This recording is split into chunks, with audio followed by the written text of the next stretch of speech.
Hi, my name is Jeff Luke.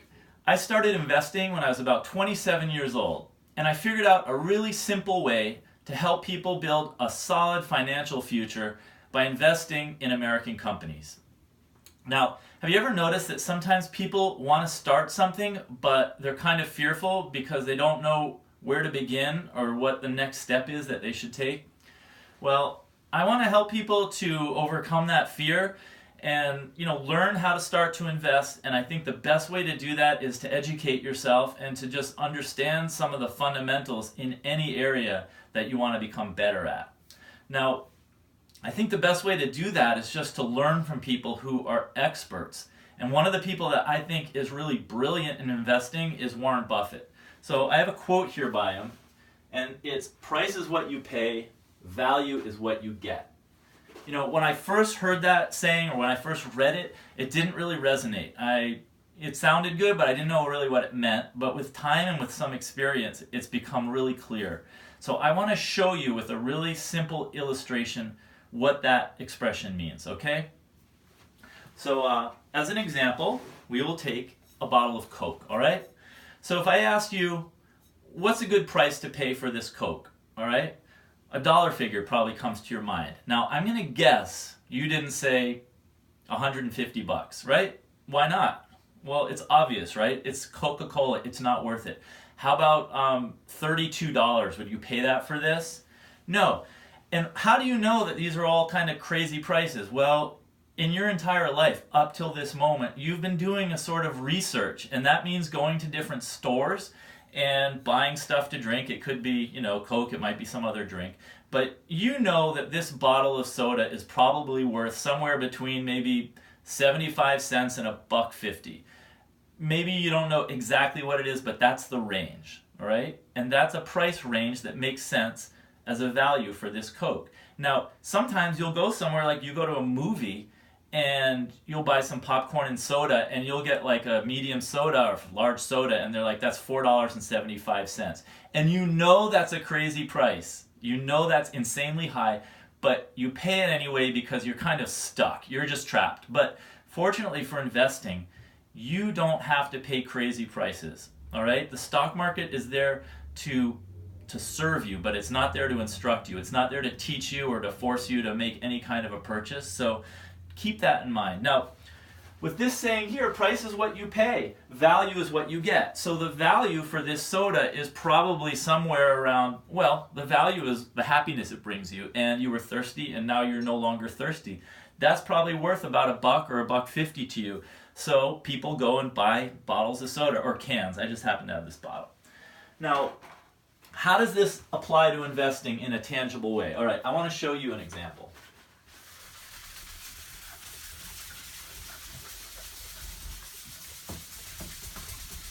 Oh, all right. Tesla, all right? We've all heard about Tesla. Tesla is an awesome company. Elon Musk is a brilliant guy, and they have a lot of potential, right? But what we don't know is what the future looks like for Tesla. And so what the stock market is doing is it's pricing the stock, but the price of the stock is not necessarily aligned or joined to the value. I'm going to give you an illustration. Works better than words, okay?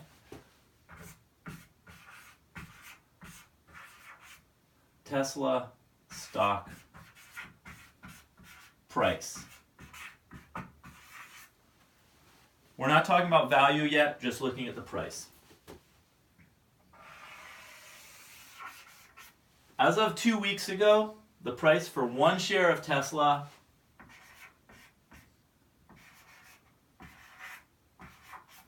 was a little bit more than $389. That's for one share. Now, what is that share worth, to use that Coke example? Well, we don't know, do we? There are some really smart people on Wall Street, analysts, other people who spend lots and lots of time trying to figure out the valuation, but nobody knows for sure. They've probably come up with a range of dollar amounts that could be, it could be as low as $25 or $30 a share and as high as probably $700 or $800 a share. And so there's a lot of room in between the pricing that they're choosing, the different pricing. But it's very hard to know what the value is of something like Tesla because the industry and the cars and technology is changing so much. So let's just pretend, I'm just drawing this as an example. Let's pretend the value of one share of Tesla based on money that they may own and they may earn in the future. And you have to understand they haven't earned any money, so it's not a profitable company. So this is why it's very hard to value. But let's just pretend the value of one share of Tesla is $100. So, remember the quote from before? Price is what you pay, but the value is what you get. So here's your first lesson in investing. You don't want to pay a price that's a lot higher than the value of what you're getting. If you do this enough, you will lose a lot of money because in the short term, the market's a voting machine and people cast their votes. It's worth, $389. It just so happens in the last 2 weeks, the stock price for Tesla has come down to, today I think it's 327. So just as an aside, if you bought, say, 10 shares a couple weeks ago at $389, each share is worth $60 or so less. So if you bought 10 shares, you've lost $600, all right? And if you had bought 100 shares of Tesla, you would be down more than $6,000. That's just 2 weeks. And sometimes stocks decline for a lot longer period. So what you want to do is make sure that the price you pay for any stock is not a lot more than the true underlying value. I'm going to show you another illustration.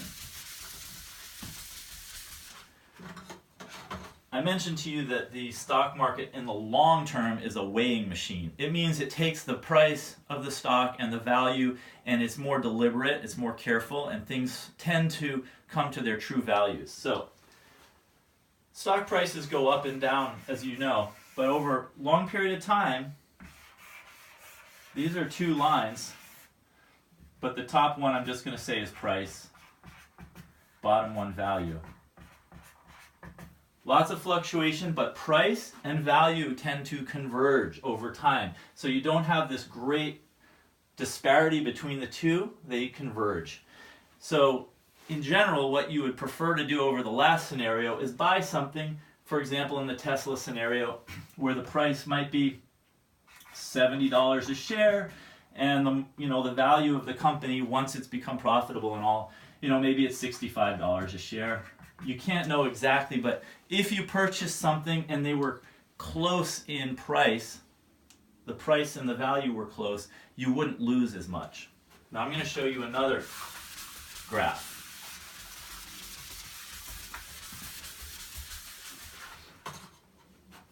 This is what true value investing is all about.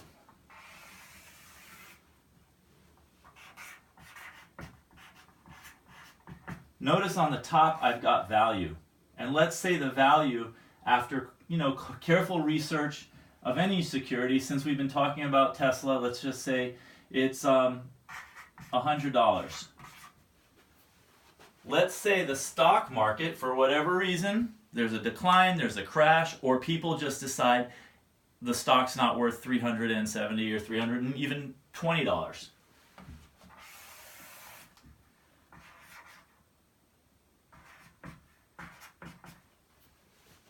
Price. The price drops to 25 bucks a share. The value is 100.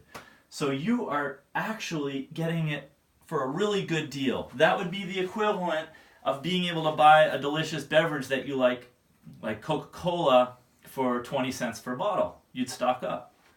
Funny thing about investing is that when prices go down, when the stock market declines or crashes, people stop buying. Whenever it's a really good deal, they get so afraid to invest that they stop altogether. So anyways, I just wanted to show you these different scenarios, and it'll give you something to think about. Right now, as I record this, the stock market has just been going up and up and up for the last 8 or 9 years. And tech stocks in particular, stocks like Amazon, Netflix, Tesla, and Apple have just been going up a lot year after year, seems every month. And it's not really a cause for alarm, but what I think you should think about as a beginning investor, or even if you've been investing for a while, is what's the value? What am I getting? And try to assess that, and then you got to figure out, what am I paying for it?